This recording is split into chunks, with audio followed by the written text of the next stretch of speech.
South ఇండియాలోని అతి తక్కువ ధరలకి రత్నాలనందించే ఏకైక సంస్థ 6JVR. నమస్తే, నేను Keshav. Welcome to Suman TV. Private రంగంలో పెట్టుబడులను ఆకర్షించేందుకు ఆంధ్రప్రదేశ్ ప్రభుత్వం చేస్తున్నటువంటి ప్రయత్నాలు ఒక్కొక్కటిగా సఫలమవుతున్నటువంటి సంకేతాలు కనిపిస్తున్నాయి.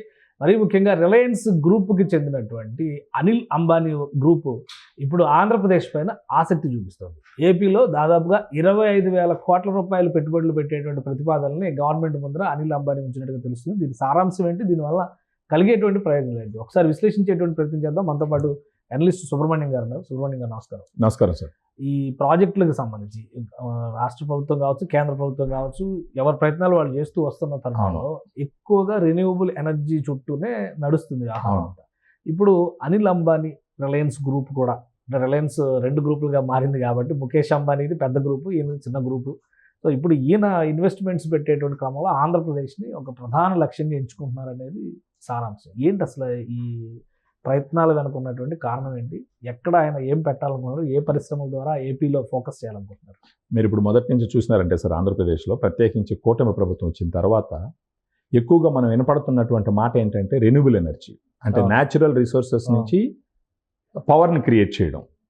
సో ఇప్పుడు ఈ రిలయన్స్ గ్రూప్ కూడా ఇప్పటికీ ఇంచుమించు కృష్ణపట్నం పోర్టు, నెల్లూరు జిల్లాలో కృష్ణపట్నం పోర్టు, ఇంతకు ముందర అనకాపల్లిలో కూడా వీళ్ళు మారి అక్కడికి ప్లేస్లు విజిట్ చేయడం జరిగింది. ఇప్పుడు కూడా ఆయన అంబానీ గారు వచ్చి వాళ్ళ టెక్నికల్ టీంతో విజిట్ చేయడం జరిగింది. విజిట్ చేసి నెల్లూరు దగ్గర ఇంచుమించు అదే కృష్ణపట్నం పోర్టు దగ్గర ఇంచుమించు 2,600 ఎకరాలు, అది ఇప్పుడు 16 సంవత్సరాల క్రితం థర్మల్ విద్యుత్ ప్రాజెక్ట్ కోసం కేటాయించినటువంటి ల్యాండ్ సార్. కానీ ఇప్పుడు మారుతున్న విద్యుత్ అంటే ఇక బొగ్గుతో చేసే, ఇప్పుడు అంతా అది అవుట్డేట్ అయిపోయింది. సో ఇర్రెలవెంట్ అయిపోయింది. థర్మల్ పవర్ స్టేషన్స్ తీసే పరిస్థితిలో ఉంది. సో ఆ ల్యాండ్ని అనుకూలంగా ఉంటుంది అని చెప్పేసి ప్లాన్ చేసినారు సార్ వాళ్ళు. అసలు ఇప్పుడు దీంట్లో వచ్చి 25,000 కోట్ల పెట్టుబడి పెట్టడానికి ఇంచుమించు 3 తయారీ కేంద్రాలను పెట్టడానికి ప్లాన్ చేస్తున్నారు.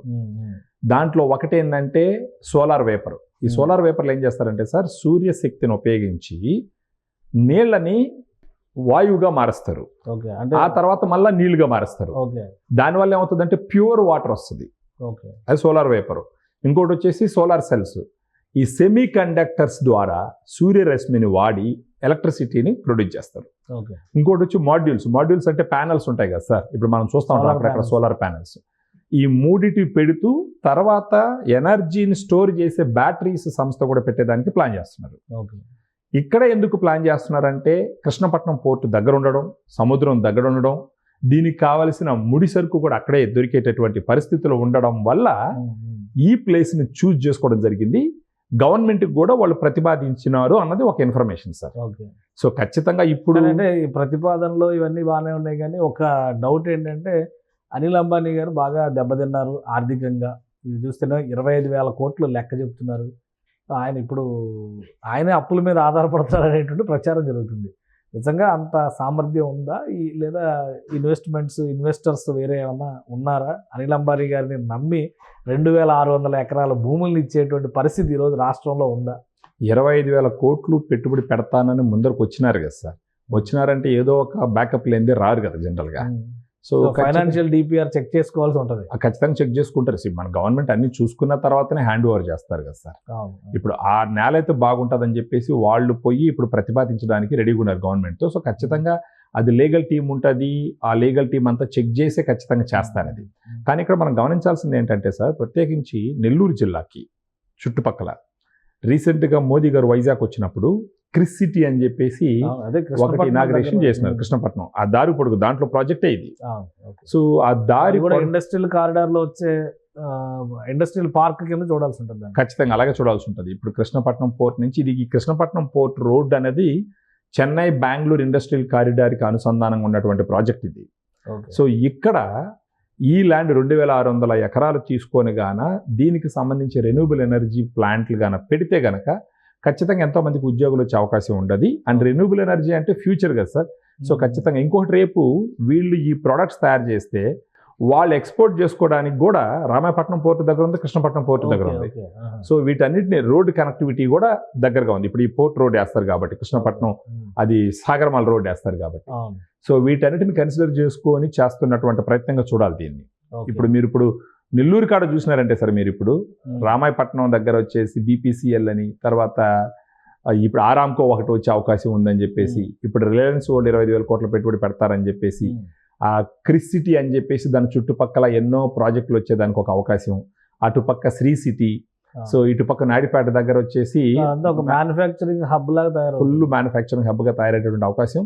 సో ఎంతో మందికి అక్కడ ఉద్యోగాలు వచ్చేదానికి కూడా అవకాశం. నెల్లూరుకి వస్తుందా రిలయన్స్ ప్రాజెక్ట్? ఎందుకంటే ఆయన శ్రీకాకుళం పరిధిలో నెల్లూరు ఫైనలైజ్ చేసినారని అనకాపల్లి ఏరియాలన్నింటిలో కూడా పర్యటన చేశారు. అనిల్ అంబానీ గారు అక్కడికి విజిట్ చేసినట్టుగా కూడా కొన్ని విజువల్స్ అవి కూడా వచ్చినాయి. అవును, అంటే నెల్లూరు ఫైనల్ అవుతుంది. నెల్లూరు ఫైనల్ అవుతుంది సార్. అక్కడ ఆల్రెడీ ఉన్న ల్యాండ్ ని 2600 థర్మల్ పవర్ ప్లాంట్ ల్యాండ్ ని ఉన్న ల్యాండ్ ని దీనికి తీసుకునే విధంగా ఆల్రెడీ గవర్నమెంట్ కూడా వాళ్ళు రికమెండ్ చేసి ఆల్మోస్ట్ ఫైనల్ స్టేజ్ లో ఉండదు అన్నట్టు తెలుస్తుంది సార్. యాక్చువల్గా సో ఫైనాన్షియల్ బ్యాకప్ లేకుండా ఇంత పెద్ద డెసిషన్ అయితే తీసుకునే ఖచ్చితంగా తీసుకోరు సార్. అంటే ఇప్పుడు గవర్నమెంట్ కూడా యాక్సెప్ట్ చేయదు కదా సార్. చేతిలో డబ్బులు లేకుండా వచ్చి మేము 25,000 కోట్లు పెడతామంటే ఇప్పుడు మన వాళ్ళు ఎదురు చూసేదే ఎవరైనా పెట్టుబడి పెట్టి ఇది చేస్తే ఉద్యోగం వస్తుంది అనేది వాళ్ళు చూస్తున్నారు. చేతిలో డబ్బులు లేకుండా వస్తే మన వాళ్ళు ఊరుకోరు కదా సార్.